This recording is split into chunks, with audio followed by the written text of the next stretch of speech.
How does the public get to see the 6,000 emails? Well, that's a pretty easy question to answer because I'm going to show them to you. This is from Mary DeGroot to Steve Warm.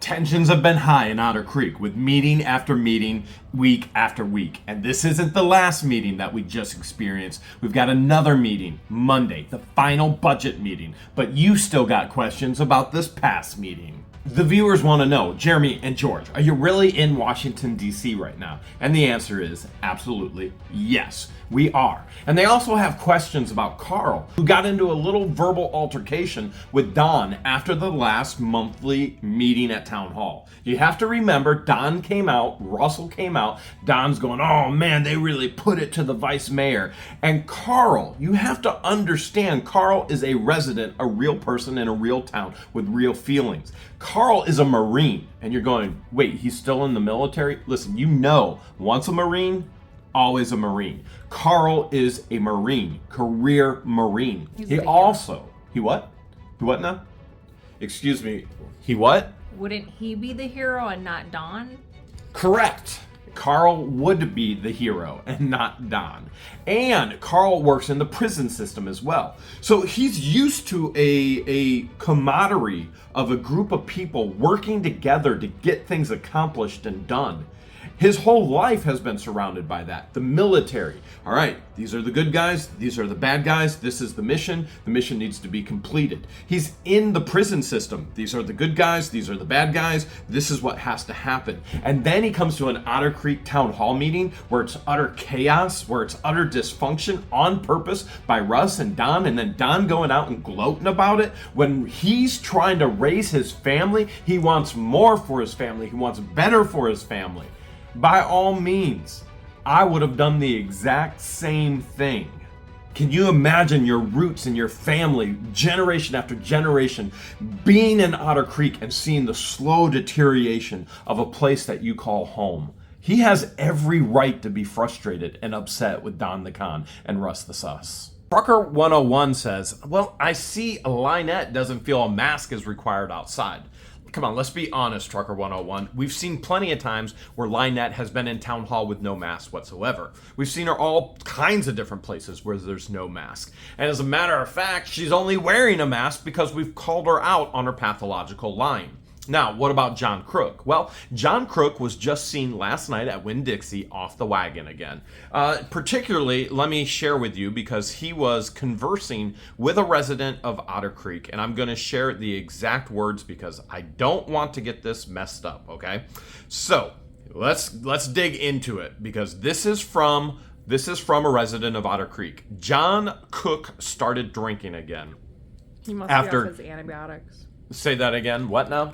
I said Crook must be off his heavy antibiotics because his favorite cocktail, pain pills with alcohol. All right. And it says after not drinking for a few months, he's all effed up. And he went into Winn-Dixie, drunk, stumbling around, and he's out there right now. This person said, I'm done talking to him. Out of nowhere, he says, I'm a stupid blank hole, a mother blank, and so goes the day. So you got John Crook in Chiefland at Winn-Dixie, all messed up again. You got Lynette, who's now telling people that Shart has abused her. Remember, everybody abuses this woman. The only abuse this woman has probably ever been under is her own. Julie wants to know, how does the public get to see the 6,000 emails? Well, that's a pretty easy question to answer because I'm going to show them to you. And you're going to get to see them throughout this next week. I'm probably even going to show you one here in this video. Carmen Oliver says, can we ask Madam Mayor Therese to add drug testing before the town hall meetings? Oh my goodness, is this so needed? I 100% agree with you, Carmen. This is an absolute that needs to be implemented. Now, whether it's legally able to be implemented, I do not know. But I do believe it should be required if you're going to serve in the office of a municipality such as Otter Creek. And it's an absolute that we know there are things being taken Look at the crowd, okay? And I'm not okay with it. I know other residents aren't okay with it. And it would be a wonderful thing if we could implement it. That right there would split and get rid of the riffraff and the chaos and the dysfunction. Shane Thompson has a lot to say. He says, can't stop watching this train wreck. Jeremy said, do the right thing over and over. Russ the Suss, Don the Con, Lynette, John Crook, Mary, Mathis Scary. Are you guys wishing you did the right thing now? Let's keep in mind, this all happened over theft of a water bill. They were charging me illegally. They targeted me. You want proof of it? I'm going to show you a portion of an email. This is from Mary DeGroot to Steve Warm, Tony Warm, and it's code enforcement ordinance, okay? And I'm going to share with you, I'm going to put a screenshot in, but it's easiest just to read it. That's really interesting, especially relating to the experiences of the appointees, assuming, yes, I know, they are citizens and residents of OC, meaning Otter Creek. I'll give this to the mayor to study. This is the main paragraph I'm going to share with you. This is the most incriminating paragraph in her emails. We need to look at amending the water rate resolution. I did what I thought was the option selected. Once the current controversies cool down a little, by the way, who's the controversy? I am. Again and again, for 3 years when I would pay my bill, I would write a note and say, do the right thing or I'm going to expose this on the internet. 3 years I gave them the opportunity to do the right thing. You would have never seen any of this if they would have chosen to do the right thing. 3 years I gave them the opportunity. Once the current controversies cool down a little bit, by the way, this is May 13th, 2022. All right, we'll look at modifications. RM thought that all commercial connections would be paying one rate, not based on meter sized. You see that? She even did the wrong thing. She put the wrong ordinance, or what she thought was an ordinance and resolution, in against what Russell told her to do. And we passed it based on meter size. Russell's so stupid, he didn't even realize he passed the thing that he didn't want to pass. Previously, make sure you see this. Previously, everyone paid the same. Everyone paid the same except one account that paid with a multiplier of 2. Who do you think the one account is? It's me. Mary straight up lied to me and told me there were other people with 2-inch lines. They targeted me. They charged me inappropriately. It would have been so much simpler to get in the system if we had one residential and one commercial rate, which they didn't. They targeted me. They lied to me. They stole from me. And then they tried to cover it up. And the attorney knew about all of this. That's it. And you should be treated just like everyone else is. And I'm being billed what other people aren't being billed. So, for example, Otter Creek Post Office is a commercial property. You're not charging them at a commercial rate. You're charging them $22.50. I have other commercial or business-owned properties around me. For example, the hunting club that's not being charged at a commercial rate. It's being charged at $22.50. So why am I, as a resident of Otter Creek, being charged $50 for something that just out of the blue, you guys pulled and went, okay, I'm going to charge him $50. Well, take it up with the council. So who made that decision? The council didn't, because I've already talked to council members, some of them. So the council doesn't know anything about this. Some of those members, who told you to bill me at $50 a month? Am I the only one in town with a 2-inch meter? There's one other. Who's the other? Well,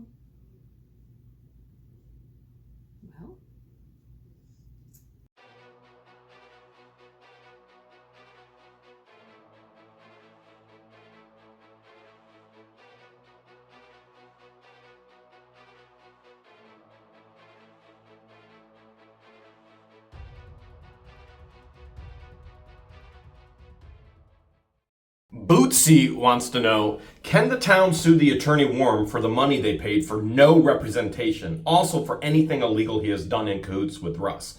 Well, Bootsy, let's be honest. This whole situation, this whole circumstance is a total poop shoot. Okay, so the fact of the town actually going after Attorney Worm, yeah, they can go after Attorney Worm.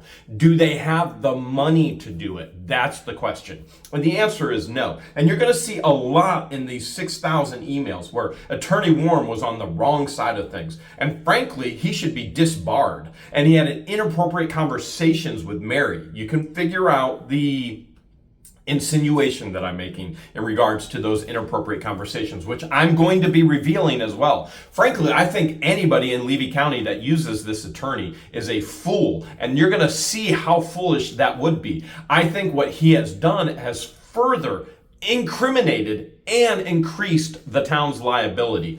It is a complete and total poop show. Redo has a really good question, and it actually goes along with the name, Redo. It says, can they ever be incorporated again? In other words, can the town of Otter Creek get a redo?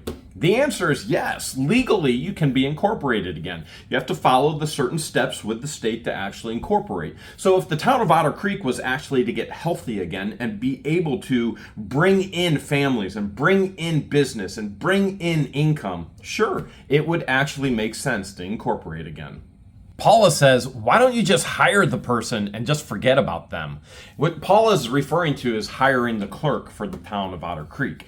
Paula, this is why Madam Mayor isn't going to just hire the person, because that is not the way that it legally has to be handled. When you're a town and you have a council and the members of the town vote in the council are supposed to participate in that based on their charter and their bylaws, okay? And so if Madam Mayor just hires a person, now that opens herself up to legal liability. So while you and I, if we owned our own business, we'd go, yeah, we're just gonna hire a person, forget these fools. Unfortunately, there's legal red tape that she has to work with. And the fools she has to work with are holding her back constantly. I know you feel the pain for her, I feel the pain for her, but I know we're all thankful for her as well. Jenny wants to know, who is that scuzzy looking woman with the mask standing in the corner videoing the meeting? Well, you know what John Crook says, nobody puts Lynette in the corner. That would be Lynette. And that's what happens when you have a bad case of diabetes. It's life-threatening. We got another question of who is who in Otter Creek. Remember, we don't share with you everybody in Otter Creek. We've only filmed the interactions with our life, the corruption, for accountability. So NY Freeman says, who is the blonde recording in front of the masked Walking Dead zombie with glasses, asking for a friend? That's actually kin to Russell. Now, we think that's his, what did we come up with? That's his niece? She just started attending the meetings. When did she start attending? Around election time, because prior to that, she never attended. We were told by a few of the locals that she was a granddaughter, but then we thought about it and we're like, that's definitely not Rock's kids. And Charlene definitely doesn't have any kids. So it turns out that she's a niece of former Mayor Russell. Apparently there for support, because she definitely hasn't cared about the town. Evan Brown wants to know, if Otter Creek becomes an unincorporated, does that mean no town council, no pay? That is exactly what it means, and that's all that it means. It means there's no longer a town council, the town council doesn't get paid, and all the residents save in taxes because we're not paying a town council anymore. The county takes over, our name is still Otter Creek, we're still a town of Otter Creek, we're just not an incorporated town of Otter Creek. Rob Matthews says, follow the money, man. There is a proposed new toll road, 4-lane highway, it's called the Sun Pass, along the west coast of Florida. I dare ask how much land is owned by whom and connected with the new highway in central Florida. How many acres was surveyed for the right-of-way? Who owns the property at the proposed interchanges? That may be why Don and Russ want Otter Creek to go downhill and make it affordable for cheap land buying up. In 30 years, you'll see development from Gainesville to Brownsville to Otter Creek and Cedar Key. 100% agree with you. Listen, Florida is the game board of Monopoly. And we know as we go around Monopoly, there's only so much property to buy up. And everything else in Florida has been developed except this area. And so these are the remaining spots on the monopoly board. And yes, the toll road is coming through. And when the toll road comes through, land prices are going to go up. Development is going to go in. There's going to be exit lanes and enter lanes on the Sun Pass right there.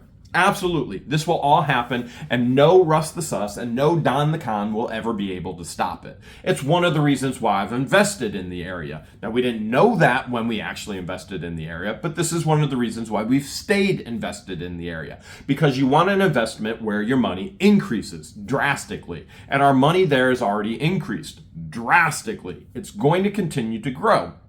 But even then, we're not there for the money. The property that we own, we're protecting and is going to go to a nonprofit once we pass away.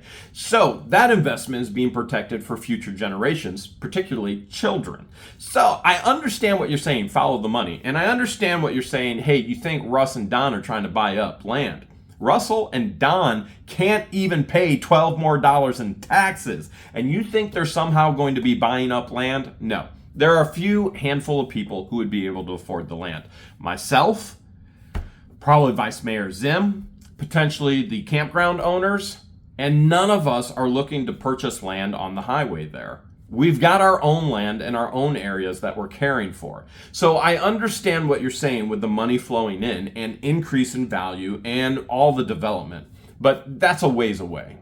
User, lots of letters and lots of numbers, wants to know. It was on the agenda to speak about Russell not filling out his Form I-9.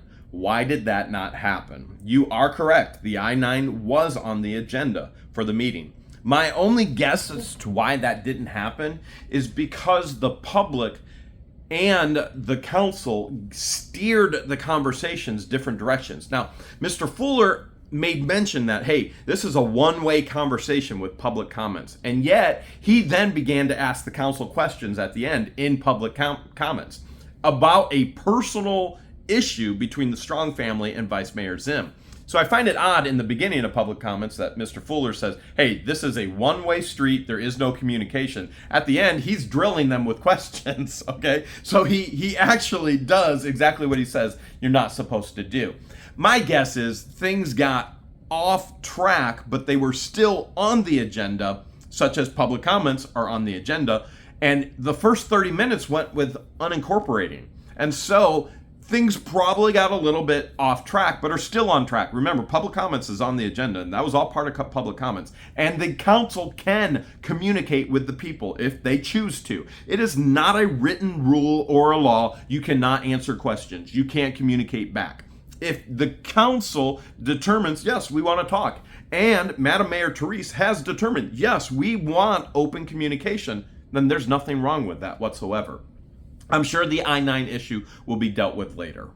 Denise says, wouldn't Russ and Mary still have to answer for charges of corruption for the time they were there? Yeah, if the town unincorporates, that does not eliminate the charges for corruption under Russ and under Mary's time involved. As a matter of fact, I'm going to show you another email.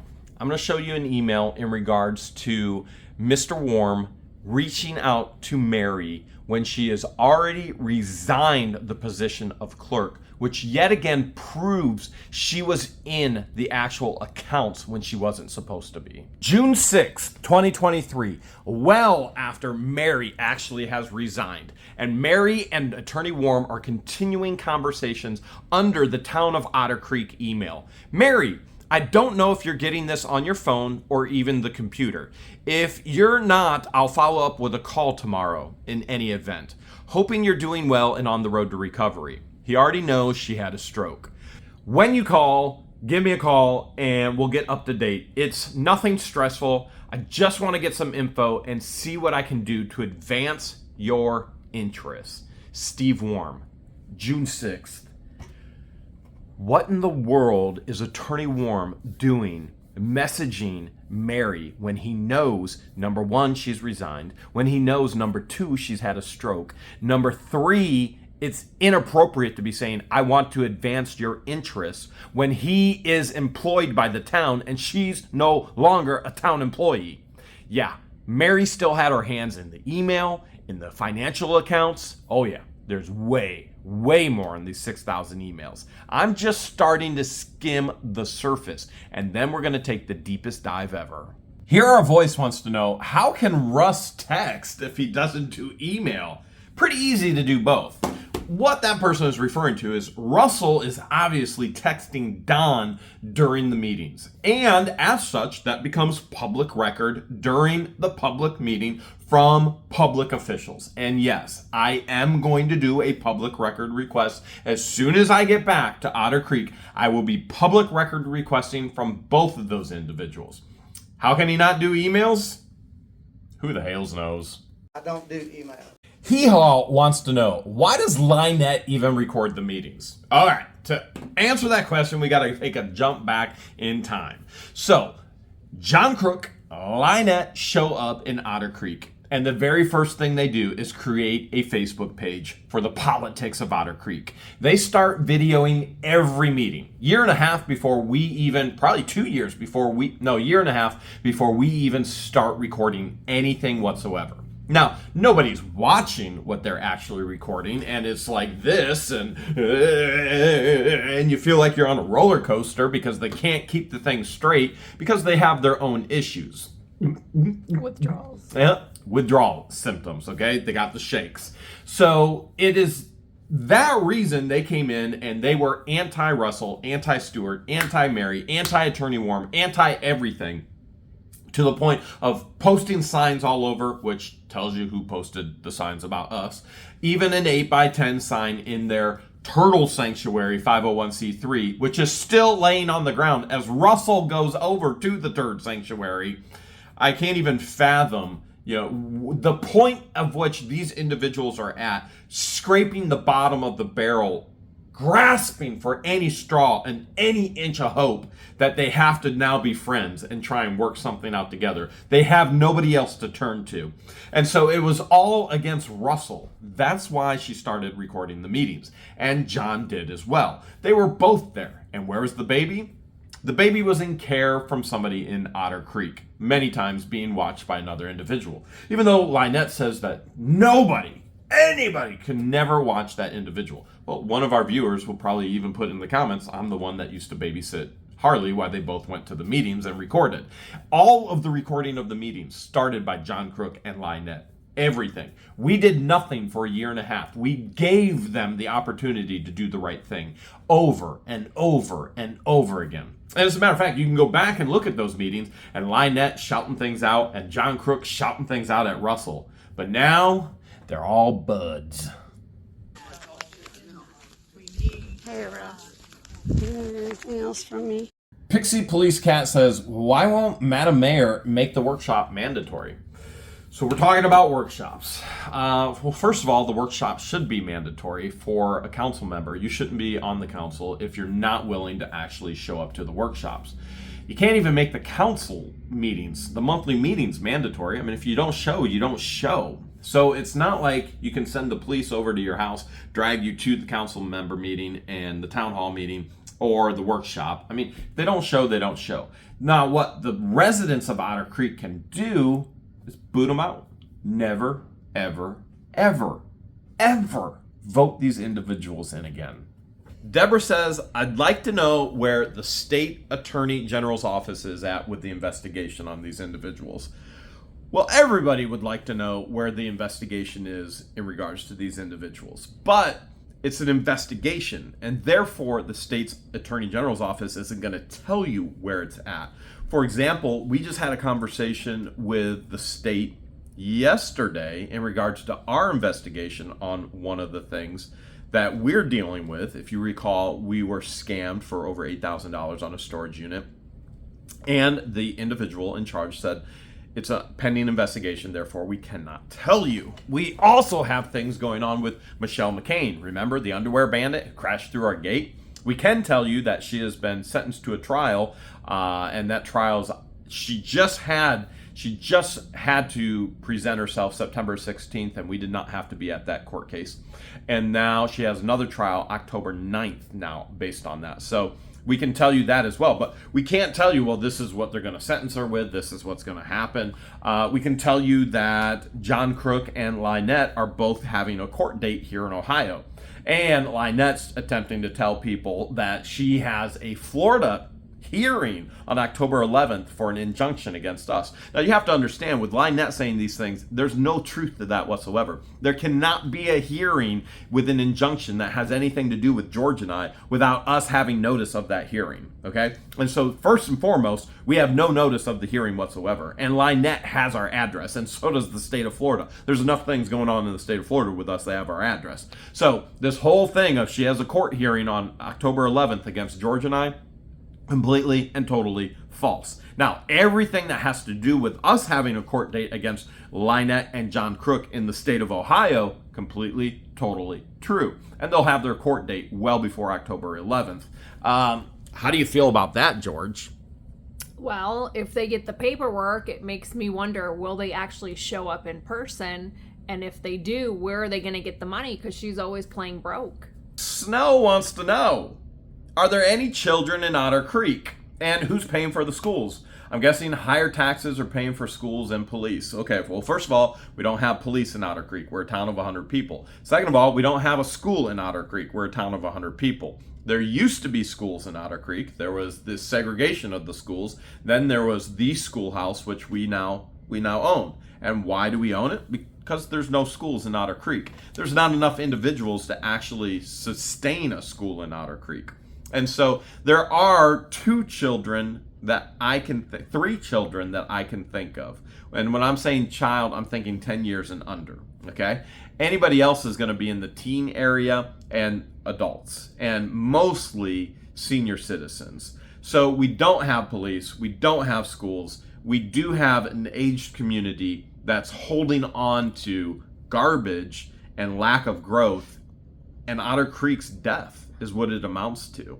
And it's going to be pretty sad if a whole generation has to wait for the older generation to die off for Otter Creek to become what it once was, a thriving, beautiful town and community. Just so we're clear, there is a Christian school in the area, but all of the children there, that's a private school, they're transported in from surrounding towns. So when I'm answering the question about school, it's about public school.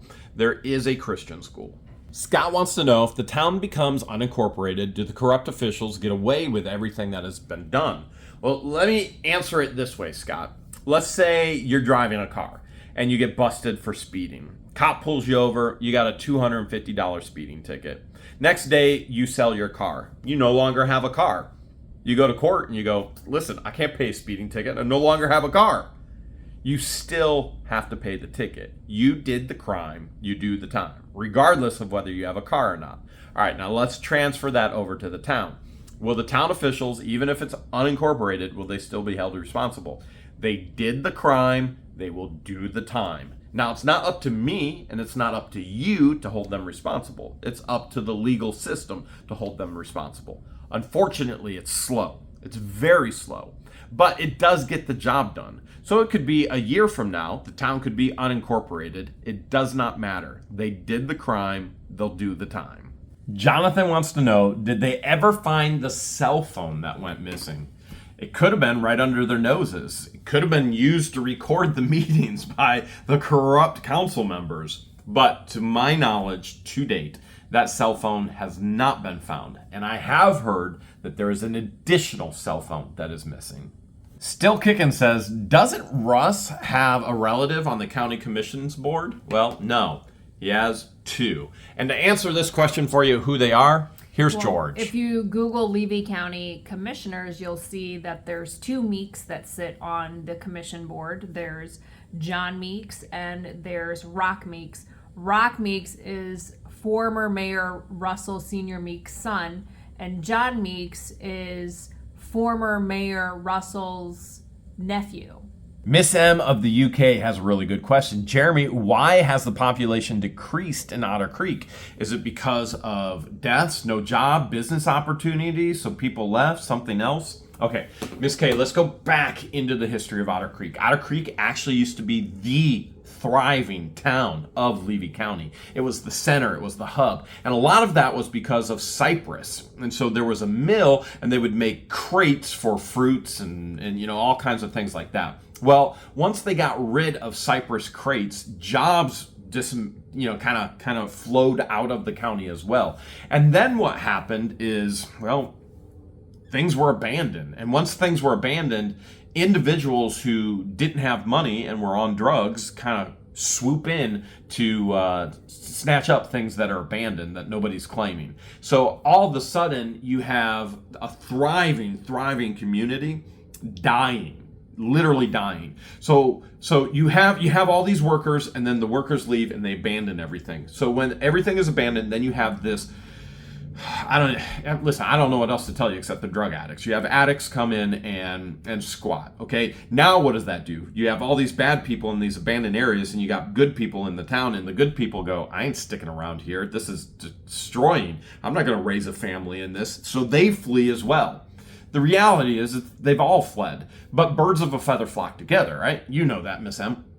So people who are prosperous generally hang around with people who are prosperous. I always say this: if you want to be a millionaire, hang out with 5 other millionaires. Their knowledge is going to raise you up. A raising tide raises everybody up. If you want to be homeless, hang out with 5 homeless people. I'm sure they'll teach you. Now, there are people who are going to go, Jeremy, I'm offended. I'm homeless. Okay, great. Be offended. But don't tell me on my platform. I could care less about your offense. What I care about is you go out and actually do something to better your life. And that's where we're at in Otter Creek, is the people have to be somehow get new wind in their sails to actually better their life. Not just to better their life, to want to better their life. How do you motivate somebody who has no care whatsoever to want to actually better their town, better their life? There are people there that want better. We all want better. That's why we play the lottery. We just don't want to always work for the better, which is why we play the lottery. It takes a lot of work to actually reinvigorate and breathe new life into a dead town. Deborah Ward wants to know, doesn't Russ the Suss have any other shirts? Come on, Deborah, that's like asking me if I have any other shirts.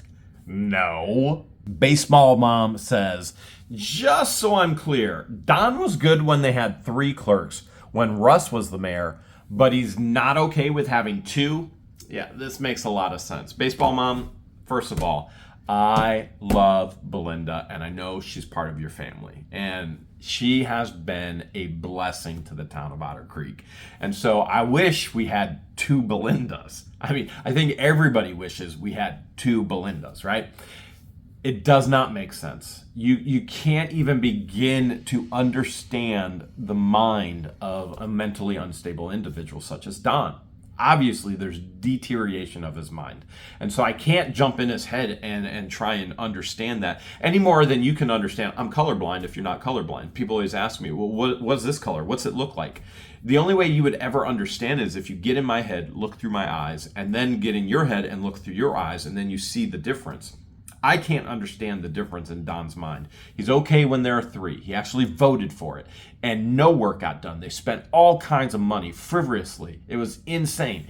Now that we want clarity of separation of responsibilities of the clerk, which both are very, very temporary, and what I mean by temporary is limited. It's part-time. It's not full-time, no benefits, but there's also accountability in financial stewardship. In other words, Segregation of duties. so there's no theft that can happen, okay?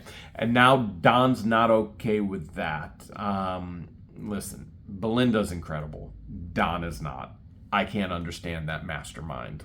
T-Boss wants to know, if they don't unincorporate, Jeremy, are you going to run for city council? I have never been involved with my city council, ever, anywhere, at any place, at any time. The only reason I got involved is because they were stealing from me. And when they were stealing from me, I also found out they were stealing for other residents.